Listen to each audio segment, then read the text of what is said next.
چلی بھائی، ابھی ایک سب سے زیادہ یعنی ایک ایسا ایشو ہے کہ جس کی بنیاد پر لوگ جذباتی ہو جاتے ہیں، بالخصوص ہمارے جو شیعہ بھائی ہیں ان میں عوام الناس بہت ہی زیادہ جذباتی اس مسئلہ پر ہوتی ہے کہ سیدہ فاطمہ الزہرا سلام اللہ علیہ کی جو وفات ہے، جس کو وہ شہادت کہتے ہیں، تو اس میں حضرت عمر رضی اللہ عنہ پر جو الزامات لگائے جاتے ہیں، اس کی کیا حقیقت ہے؟ نعوذ باللہ من ذالک ثم نعوذ باللہ من ذالک، بالکل جھوٹ ہے یہ۔ ابان بن ابی عیاش کہنے کا تو تابعی ہے لیکن یہ کذاب راوی ہے۔ اب یہ ان کے لیے بھی پھکی ہے شاہ جی، جو کہتے ہیں کہ جی سب سے بہتر زمانہ میرا، پھر صحابہ کا، تابعین کا، تبع تابعین، اس کو یزید کو پھر تابعی بنا دیتے ہیں۔ تو تابعی تو ابان بن ابی عیاش بھی ہے، تابعین، ہاں تابعی ہے۔ ابان بن ابی عیاش تابعی ہے، جی ہاں۔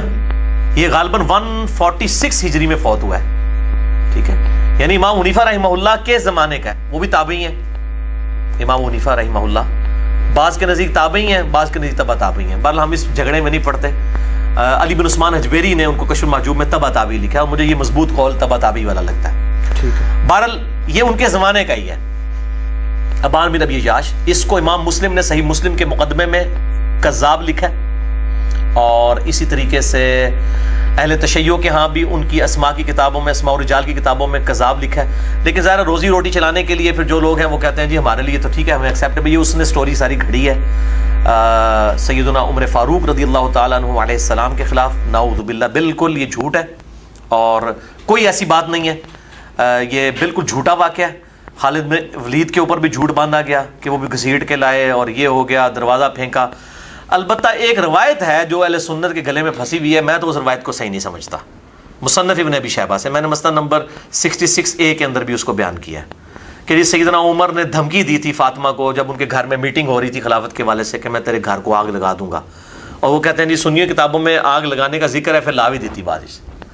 تو یہ روایت بھی جو ہے نا جی، یہ جو راوی بیان کر رہے ہیں نا، زید بن اسلم جو حضرت عمر کا غلام ہے، اسلم اس کا بیٹا جو ہے زید بن اسلم، ان سے بیان کر رہا ہے، وہ اس وقت تک سیدنا عمر کی غلامی میں نہیں آیا تھا جب یہ واقعات ہوئے ہیں، لہٰذا یہ اس نے اسی وقت کہیں سے سنا ہوگا۔ اس وقت بھی تو اس طرح کے لوگ موجود تھے، اور اگر اس روایت کو کوئی صحیح مانتا ہے، جس طرح کہ شیخ زبیر علی ظہیر صاحب کے شاگرد غلام مصطفیٰ ظہیر صاحب کہتے ہیں نہیں روایت صحیح ہے، اور وہ اس کو پازیٹیو لیتے ہیں، وہ کہتے ہیں اس میں تو سیدہ فاطمہ کی عزت ہے کہ ان کے گھر میں میٹنگ ہوتی تھی اور سیدنا عمر نے بڑے اچھے الفاظ میں ان کو کہا کہ جی آپ ہمیں اللہ کے محبوب کے بعد سب سے محبوب ہیں صلی اللہ علیہ وآلہ وسلم۔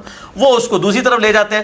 تو میرے بھائیو، ہر لوگ اپنی طرف، میرے نزدیک تو یہ روایتیں جو ہیں وہ صحیح نہیں ہیں، اور اگر یہ معاملات تھے تو سیدنا علی کبھی بھی ساتھ نہ دیتے سیدنا ابو بکر عمر عثمان کا، جس کی یعنی سیدہ فاطمہ جو جنتی عورتوں کی سردار ہے، بخاری و مسلم میں حدیث ہے، اور سیدنا علی کی محبوب ترین بیوی، وہ کیسے پھر ان کا ساتھ دے سکتے تھے؟ بالکل جعلی اور جھوٹا واقعہ ہے، اور لیکن ذاکرین کی روزی روٹی اس کے ساتھ چل رہی ہے۔ جس طرح سنی جو ہے وہ جھوٹے واقعات بیان کرتے ہیں، تو سنی بھی کرتے ہیں، یہ جو حدیث بیان کرتے ہیں کہ جی وہ کس کی نیکیاں ستاروں کی مانند ہیں، حضرت عمر کی، وہ جو سیدہ عائشہ کے بارے میں ایک منسوب اثر بیان کرتے ہیں، اور یہ مشکات میں موجود ہے، امام شیخ زبیر صاحب نے بھی لکھا ہے یہ جھوٹی روایت ہے، شیخ البانی نے بھی کہا جھوٹی۔ اور پھر سیدہ عائشہ نے پوچھا کہ بتائیے کہ کس کی نیکیاں ستاروں کے؟ ان کا سیدنا عمر کی، کہا کہ میرے باپ، ان کا جی وہ تو تیرے، ان کی پوری زندگیاں تیرے باپ کی ایک رات کی نیکی کے برابر نہیں ہو سکتی ہیں۔ یہ جعلی روایت، حالانکہ اس سے بڑی روایت صحیح مسلم میں ہے کہ سیدنا عمر کہتے ہیں کہ میں پوری زندگی علی پر رش کروں گا، کہ غزوہ خیبر کے موقع پر حضرت علی کے فضائل والے چیپٹر میں نے اس 72 حدیث میں روایت ڈالی ہے، اور اس کے راوی بھی ابو ہریرہ ہیں۔ شاہ جی یہ کہتے ہیں ابو ہریرہ بغض رکھتے تھے اہل بیت کے ساتھ۔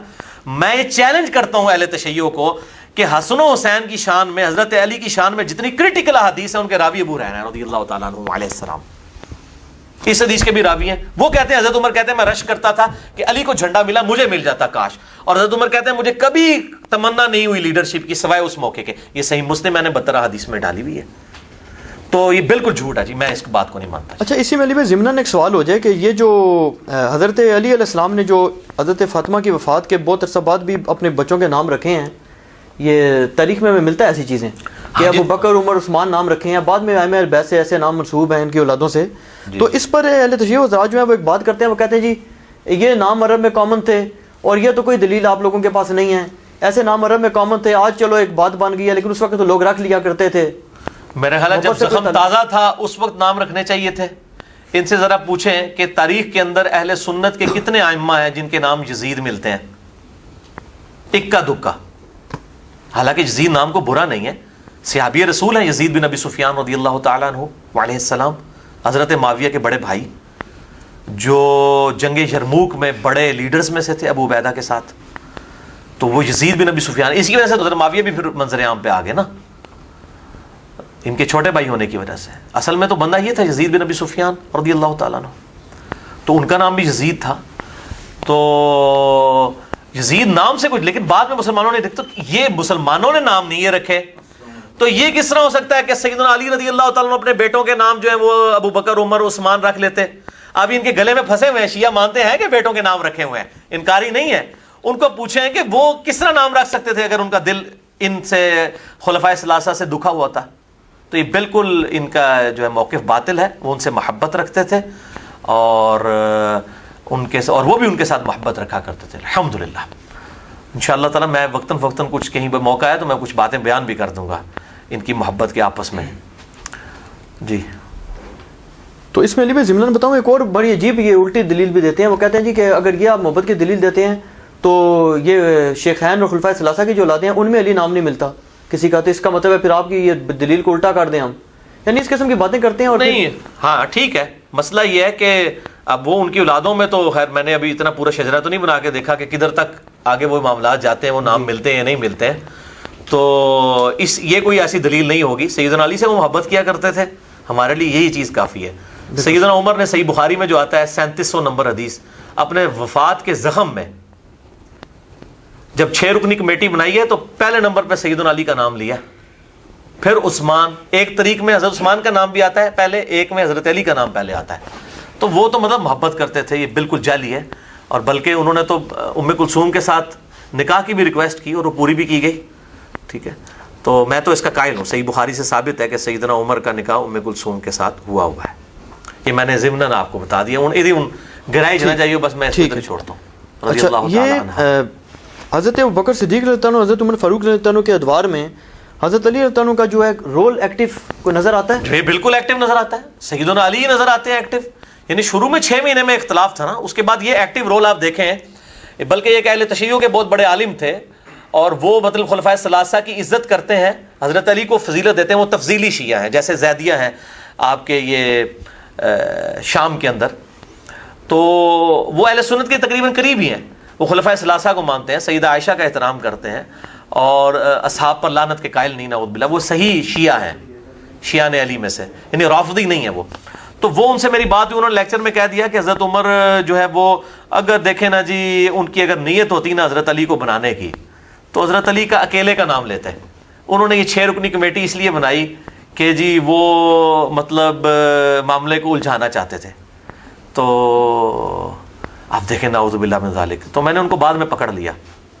اب میں نام نہیں لیتا, آپ کو پتہ ہے جن کا کل فون آیا تھا, جی ٹھیک, انہی کی بات کر رہا ہوں میں. اچھا, میں نے ان کو جناب تقریر کے بعد محرم میں پکڑ لیا. میں نے کہا جی یہ آپ کی بات بالکل باطل ہے. میں نے کہا مجھے یہ بتائیے, ہماری اہل سنت کی تاریخ میں ملتا ہے کہ سیدنا عمر جب جنگ یرموک میں فتح ہوئی, جنگ قادسیہ میں ہوئی, تو پھر سیدنا عمر نے باقاعدہ انٹرنیشنل وزٹس کی ہیں.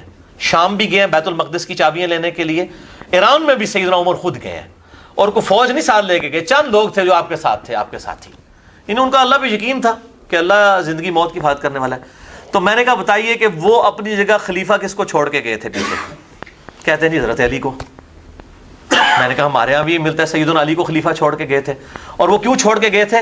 کیونکہ بخاری اور مسلم کی متفق علیہ حدیث ہے کہ جب غزوہ تبوک پہ نبی صلی اللہ علیہ وسلم جانے لگے تھے نا, تو پہلی دفعہ ہوا تھا کہ حضرت علی اس جنگ میں شریک نہیں ہوئے. حضرت علی کو آپ صلی اللہ علیہ وآلہ وسلم اپنی جگہ مدینے میں خلیفہ چھوڑ کے گئے تھے. ٹھیک ہے, اور پھر اس موقع پہ آپ نے فرمایا تھا, بخاری اور مسلم کی متفق علیہ حدیث ہے, اور بخاری نے حضرت علی کے فضائل پہ پہلی حدیث ہی لی ہے, اور مسلم نے بھی. کیا علی, حضرت علی رو پڑے کہ مجھے بھی ساتھ لے گیا. ان کا علی تو اس بات پہ خوش نہیں کہ تیری میرے ساتھ وہی نسبت ہے جو ہارون کی موسیٰ کے ساتھ, مگر میرے بعد کوئی نبی نہیں. یعنی موسیٰ بھی جب کوہ طور پہ گئے تھے تو حضرت ہارون کو چھوڑ کے گئے تھے, تو میں تجھے چھوڑ کے جا رہا ہوں. تو اس کو رافضی اپنی طرف لے جاتے ہیں. وہ کہتے ہیں جی اس سے ثابت ہوا کہ خلیفہ ہیں وہ, حالانکہ حضرت ہارون جو ہے حضرت موسیٰ کی زندگی میں فوت ہوئے ہیں. حضرت ہارون کا خلیفہ موسیٰ, حضرت موسیٰ کے خلیفہ ہارون نہیں بنے بلکہ جوشوا بنے, یوشع ابن نون. اور دوسرے ناسبی جو ہے نعوذ باللہ, شاہ جی آپ کو پتہ ہے وہ اس کے دوسرا مطلب نکالتے ہیں, اتنے خبیث ہیں یہ. وہ کہتے ہیں جی اس سے پتہ چلا کہ جیسے حضرت موسیٰ چلے گئے اور ہارون کو چھوڑ کے گئے تو پیچھے امت میں اختلاف پیدا ہو گیا, تو علی کی وجہ سے پیچھے اختلاف پیدا ہو جائے گا. دیکھیں ایسی جناب ایسی طریقے سے نا وہ پوائنٹ نکالتے ہیں. پھر ٹھیک ہے میں کہتا ہوں پھر اگر سنیوں کے رافضیوں سنیوں میں گھسے ہوئے ناسبیوں نے یہ حرکتیں کرنی ہے, پھر شیعہ کے گھسے ہوئے رافضی بھی اس طرح کی حرکتیں کرتے ہیں, پھر دونوں جسٹیفائی ہیں نا, ظاہر ہے دونوں نے گمراہی کمانی ہے نا. وہ تو حدیث پوری ہونی ہے نا جو موقوفاً روایت ہے, سیدنا علی کا اپنا قول ہے, اور جب غیبی خبر ہو اور موقوفاً ہو کسی صحابی سے, وہ نبی کے بتانے پہ محمول ہوتی ہے, صحیح سند کے ساتھ ہے. فضائل صحابہ کتاب احمد بن حنبل, یہ اب چل ضمناً آ گیا, میں اس کتاب کا بھی تعارف کروا دوں. یہ پہلی دفعہ یہ کتاب الحمدللہ ہمارے جہلم شہر سے چھپی ہے. امام احمد بن حنبل رحمہ اللہ کی کتاب فضائل صحابہ, دنیا میں فضائل صحابہ کے اوپر سب سے بڑی یہ کتاب ہے. 1903 احادیث ہیں انٹرنیشنل نمبر کے مطابق, اور یہ تحکیم ایک عرب اسکالر کی تحکیم کے ساتھ چھپی ہوئی ہے, شیخ وسیع اللہ بن محمد عباس کی تحکیم کے ساتھ, اردو ترجمے کے ساتھ شائع ہو چکی ہے. اس میں وہ صحیح سند کے ساتھ 2 موقوفاً روایتیں ہیں کہ سیدنا علی رضی اللہ تعالیٰ عنہ علیہ السلام کہتے ہیں کہ میری وجہ سے 2 گروہ گمراہ ہوں گے, اور دوسری روایت ہے کہ میری وجہ سے 2 گروہ دوزخ میں چلے جائیں گے, نعوذ باللہ. ایک میری محبت میں غلوب کر کے, ایک میری دشمنی میں, یعنی رافضی اور ناصبی. اب رافضی جو ہے وہ اہل تشیع میں گھسے ہوئے ہیں, اور معاذ اللہ اس وقت تو تقریباً اکثریت کی حالت ہو چکی ہے, اور ناصبی جو ہے وہ اہل سنت میں گھسے ہوئے ہیں, ان میں بھی زیادہ تر اہل حدیث اور دیوبند کے اندر ہیں. اب کچھ دانے جو ہیں وہ بریلویوں کے اندر بھی آنا شروع ہو گئے ہیں. تو یہ دونوں طرف ایکسٹریم رویے موجود ہیں. تو یہ انہی کی وجہ سے یہ سارے معاملات جو ہیں نا وہ بگڑ رہے ہیں. تو وہ اس حدیث کو اس طرف لے جاتے ہیں کہ جی افتراق امت میں آ گیا, وہ حضرت موسیٰ علیہ السلام اور ہارون علیہ السلام والا معاملہ. تو میں وہ حدیث بیان کی کہ اب وہ حدیث تھی کہ مجھے یعنی سیدنا عمر فاروق رضی اللہ تعالیٰ عنہ اس حدیث کی بنیاد پہ جب رومن امپائر فتح ہوئی یا پرشین امپائر فتح ہوئی, تو وہ اسی لیے حضرت علی کو خلیفہ بنا کے تبوک والی سنت پہ, اگر پھر میں نے ان کو کہا اگر اس دوران سیدنا عمر شہید ہو جاتے تو آٹومیٹکلی حضرت علی خلیفہ ہوتے. تو بدنیتی کہاں سے تھی؟ یہ بدنیتی نہیں تھی میرے بھائیوں, سیدنا عمر کی اطاعت تھی. بخاری اور مسلم کی متفق علیہ حدیث ہے, جب آپ کو زخم لگا 1 ہفتے تک آپ زندہ رہے. لوگوں نے کہا آپ اپنا خلیفہ نامزد کریں. انہوں نے کہا کہ اگر میں اپنا خلیفہ نامزد کرتا ہوں تو میں اس شخص کی سنت پر عمل کرتا ہوں جو مجھ سے بہتر ہے, یعنی ابو بکر رضی اللہ تعالیٰ عنہ علیہ السلام. اور اگر میں اپنا خلیفہ کسی کو نامزد نہیں کرتا تو میں اس شخص کی سنت پر عمل کرتا ہوں جو ان سب سے بہتر ہے میرے سمیت, یعنی رسول اللہ صلی اللہ علیہ وسلم. عبداللہ بن عمر کہتے ہیں, بخاری اور مسلم کے الفاظ ہیں, جب میں یہ حدیث سن رہا تھا نا حضرت عمر سے, تو میں نے اپنی بہن حفصہ سے کہا کہ بہنا مجھے لگتا ہے کہ حضرت عمر جو ہے نا کسی کو اپنا خلیفہ نامزد نہیں کریں گے, کیونکہ وہ نبی صلی اللہ علیہ وسلم سے جو عقیدت رکھتے ہیں نا, جو انہوں نے ذکر کیا نا کہ ایک ابو بکر کی سنت ہے اور ایک نبی کی سنت ہے, تو وہ نبی کی سنت کو ہی اڈاپٹ کریں گے. یہ ہے اصل میں وجہ کہ انہوں نے, چونکہ نبی صلی اللہ علیہ وسلم نے اپنا خلیفہ کسی کو نامزد نہیں کیا, تو حضرت عمر نے بھی اپنا خلیفہ کسی کو نامزد نہیں کیا. Point to be noted. تو عبداللہ بن عمر کہتے ہیں مجھے اسی وقت لگ گیا کہ یہ نامزد نہیں کریں گے. 6 رکنی کمیٹی بنائی, علی کو پہلے نمبر پہ رکھا, عثمان, عبد الرحمن بن عوف, طلحہ, زبیر اور ابو عبیدہ ابن جرح, سعد ابن ابی وقاص. ابو عبیدہ ابن جرح تو موجود نہیں تھے, فوت ہو چکے تھے. سعد ابن ابی وقاص, یہ 6 ہو گئے. اور پھر کہا کہ عبداللہ بن عمر کو بھی مشورے کے لیے شامل کر لینا, لیکن اس کو خلیفہ نہ چننا, یعنی وہ ملوکیت والا معاملہ نہ ہو. ٹھیک ہے. تو ظاہر نبی صلی اللہ علیہ وسلم بھی کوئی بادشاہ تو نہیں تھے نا, آپ اللہ کے پیغمبر تھے. اگر بادشاہ ہوتے تو حضرت علی کو خلیفہ بنا کے جاتے. آپ یہ کام نہیں کر سکتے تھے, کبھی بھی نہیں کر سکتے تھے. میں نے مسئلہ 55B میں بتایا. اور یہ دیکھیں, یہ ملوکیت کی سپورٹ میں نا قرآن سے لے کے آتے ہیں, داؤد کو اللہ نے بادشاہ بنایا, سلمان کو او بھائی انہوں نے سعودی اللہ نے بادشاہ نہیں سی بنایا, بنو امیہ نے نہیں سی بادشاہ بنایا, بنو عباس نے نہیں تھا بادشاہ بنایا حضرت داؤد علیہ السلام, سلمان علیہ السلام کو یا طالوت کو. وہ وحی کے ذریعے بنائے گئے تھے. ان کو آپ ان بادشاہوں کے ساتھ کمپیئر کرتے ہیں, بنو امیہ کے بدماشوں کے ساتھ. وہ شرم کریں. اور بدماش کس لیول کے اوپر دین کا بیڑا غرق کر دیا. مروان بن حکم کے بارے میں صحیح مسلم میں 177 نمبر 179 نمبر حدیث پڑھ کے دیکھ لیں. اس کو ابو سعید خدری نے کہا کہ نبی صلی اللہ علیہ وسلم جو ہے وہ عید کا خطبہ جو ہے وہ نماز کے بعد دیا کرتے تھے. اس نے پہلے شروع کروا دیا, کیونکہ لعنت جو کرتے تھے سیدنا علی کے اوپر, لوگ ان کی تقریر نہیں سنتے تھے, وہ پہلے سناتے ہیں, جس طرح آج بھی مولوی پہلے زبردستی تقریر سناتے ہیں. تو اس نے کہا ابو سعید وہ طریقے متروک ہو چکے ہیں. نہیں, نبی کے طریقے کو اس نے کہہ دیا ترک کر دیے گئے. اب اس کو صحابی بتا رہا ہے جو نبی کے طریقے کو جاننے والا ہے. اس طریقے سے توہین کرنا, تو میں تو سمجھتا ہوں یہ نواقض اسلام میں آتی ہے چیز. سیدھی سیدھی توہین ہے یہ نبی صلی اللہ علیہ وسلم کی. میں نے 72 حدیثوں میں بھی حدیث ڈالی ہے. تو یہ جو مروان بن حکم ہے اس کو کوئی اللہ تعالیٰ نے نہیں بنایا تھا. پھر کہتے ہیں جی اللہ کی مرضی ہوئی ہے تو یہ اوپر آیا. تو بھائی فرعون جو آیا وہ بھی اللہ کی مرضی سے آیا. کل کو نعوذ باللہ من ذالک پھر ہم یہ کہنے شروع کر دیں کہ حضرت عمر جو ہیں وہ بالکل ان کو صحیح کیا گیا, نعوذ باللہ جو شہید کیا گیا اور یہ اللہ کی مرضی سے ہوا ہے. نعوذ باللہ من ذالک, یہ کیسی بات کر رہے ہیں آپ؟ اللہ نے دنیا میں کھلی چھٹی دی ہوئی ہے. اگر یہی بات ہوتی تو قتل کرنے والے کا قصاص نہ لیا جاتا. تو اللہ کی مرضی سے مراد یہ ہوتا ہے کہ اللہ نے دنیا میں کھلی چھٹی دی ہوئی ہے. برے اعمال کرو قیامت دن پکڑ ہوگی. ٹھیک ہے نا جی. تو یہ بات یاد رکھیں. تو یہ والا معاملہ جو ہے میرا اس حوالے سے یہ موقف ہے جو میں نے آپ کو بتا دیا کہ ایکٹیو پارٹ رہے ہیں اور بعد میں وہ 6 رکنی کمیٹی میں بھی تھے اور اس میں اینڈ میں بھی آپ دیکھیں سب دستبردار ہو گئے. آخر میں سیدنا علی اور عثمان رہ گئے اور سب سے پہلے بخاری میں آتا ہے عثمان کی بیعت علی نے کی ہے اور اس کے بعد ظاہر ہے حضرت علی کا حق تھا. اچھا میں آپ کو ایک نیک نیتی کی بات بتاؤں. حضرت عثمان کے اوپر بعض لوگ تان کرتے ہیں, ہمیں بھی کئی معاملات میں ان سے اختلاف رائے ہے لیکن ہم تان نہیں نعوذ باللہ کرتے. خلیفہ راشد ہیں تو ظاہر ہے پھر ساری معاملہ.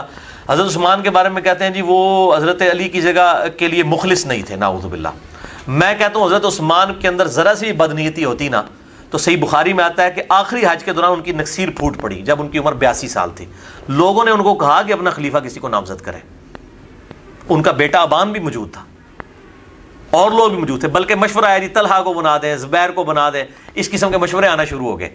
حضرت عثمان نے نہیں کسی کی بات مانی. اگر حضرت علی سے بغض ہوتا نا تو وہ کہتا ٹھیک ہے میں اپنی زندگی میں بنا دوں تاکہ علی بن نہ سکے. بالکل نہیں, وہ یہ کام نہیں. وہ امت کو شورا کے اوپر چھوڑ کے جانا چاہتے تھے. ظاہر ہے آخر میں حضرت علی اور عثمان ہی بچے تھے تو ان میں سے ظاہر ہے ایک نہیں بننا تھا. تو عثمان تو شہید ہو گئے, اس کے بعد سیدنا علی نہیں بننا تھا. تو یہ جو اس طرح کی بدنیتی پہ یہ مبنی باتیں کرتے ہیں نا ان کو بالکل شرم کرنی چاہیے. سیدنا جو عثمان غنی رضی اللہ تعالیٰ عنہ تھے وہ اس حوالے سے بالکل مخلص تھے. انہوں نے کوئی ایسا کام نہیں کیا کہ جس کی وجہ سے. اور دیکھیں حضرت عمر فاروق رضی اللہ تعالیٰ عنہ کتنے مخلص تھے. جب 6 رکنی کمیٹی بنائی نا, صحیح بخاری میں آتا ہے, تو حضرت عمر نے ساتھ کہا کہ دیکھنا اگر تم سب کے سب سعد بن ابی وقاص پر متفق ہو جاؤ نا تو اس کو خلیفہ چن لینا, اور یہ پلی نہ لینا کہ میں نے اسے گورنری کے عہدے سے معزول کیا تھا.